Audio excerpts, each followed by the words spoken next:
Hi guys, to this video, meron naman tayong gagawin for the Galaxy Ford S-Max 2012 model. Ang problema nito is yung kanyang clutch lining, no? Worn ang kanyang clutch lining. So this is the parts that the owner ordered. So first thing first, we're gonna unbox this. This is the flywheel, this is the clutch kit, and this is the hydraulic release bearing. So ating bubuksan dito, i-unboxing natin para kita natin kung anong purpose at mga ano. So this is the so-called hydraulic release bearing, guys. Kasi makikita niyo, yan. So normally kasi pagka kahit na hindi pa siya mag-worn o leaking, once na magpalit kayo ng bagong flywheel o clutch kit, papalitan niyo rin ng yung hydraulic release bearing, no? Which is this one. Para isang babaan na lang, no? There will be no back jump pagka in the long run, there will be no back jump. Kasi itong mga hydraulic release bearing, meron din kasi itong tinatawag na lifespan. No?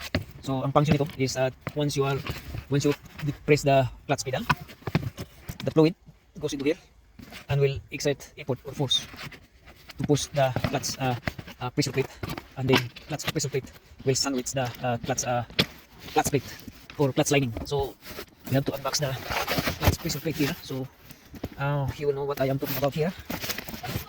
So this is especially packaged. So here is now the clutch lining or the so-called clutch pressure plate. So ang mga parts nito, ito yung kanyang friction. Ito yung kanyang friction plate or friction disc. And this one here is the torsion spring. And here, inside here, is the web plate or web plate. And this is the friction plate. So the whole lot is a clutch plate or clutch lining. So in here, you can see here, it says a gearbox side. So once you put it on, this side here should be on the gearbox side, and this one here is on the flywheel or engine side. So don't get confused with this thing, because they are almost like the same looks, but don't ignore the naming in here on which side this is to put it in. So gearbox side. So ang function kasi nito, ito yung magsasandwich in between sa flywheel and then sa clutch pressure plate. Once you are changing gears, first gear, second gear, third gear, fourth gear, and so on, this will sandwich in between the clutch pressure plate and then the flywheel. So you can engage gear or you can put into gear whatever gear you desire to have. So normally, pagka medyo manipis na ito, like clutch being worn, so nakita nyo ang rivet nito. Pagka ang rivet tumama na sa kanyang flywheel, so whether you like it or not, pagka rivet na ang tumama, whether masisira yung kanyang flywheel, no? Hopefully hindi na damage yung flywheel nito sa loob pagka binuksan natin.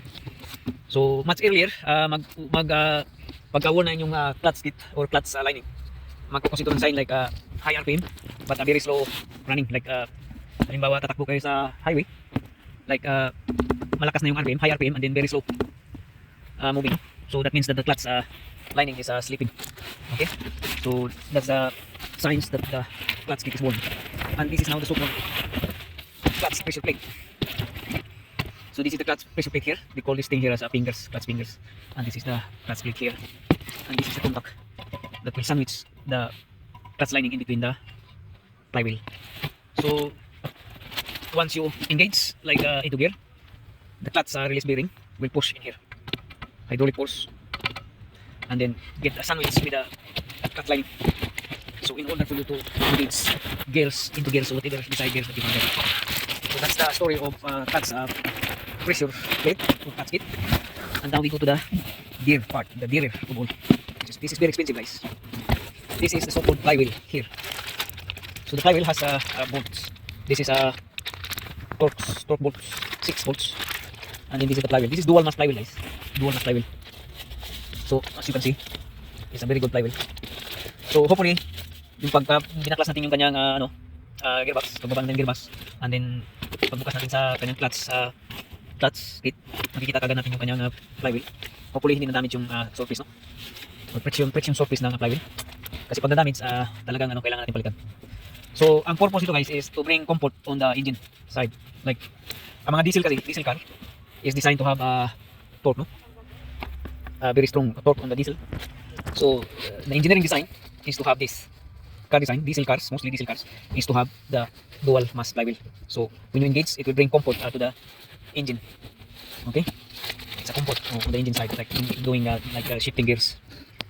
So and another thing, you can do also like a single mas like a converted from dual to single, but we tried that already on a video. We do single solid flywheel, we put it in instead of dual kasi walang budget yung may-ari. So pinalitan na lang ng ano, single mass flywheel kasi mahal kasi ito. Dual mass is very expensive, but it turns out to be good, like kasi hindi na siya bumalik and then hindi na din tumatawag, nakatira siya sa bandang note. So I think it's good also because I didn't tell him once I did conversion of his car. So that is for today, guys. Tomorrow we're gonna be busy like doing this is Max 2012 model, how to change the clutch kit, no, and everything. Thank you.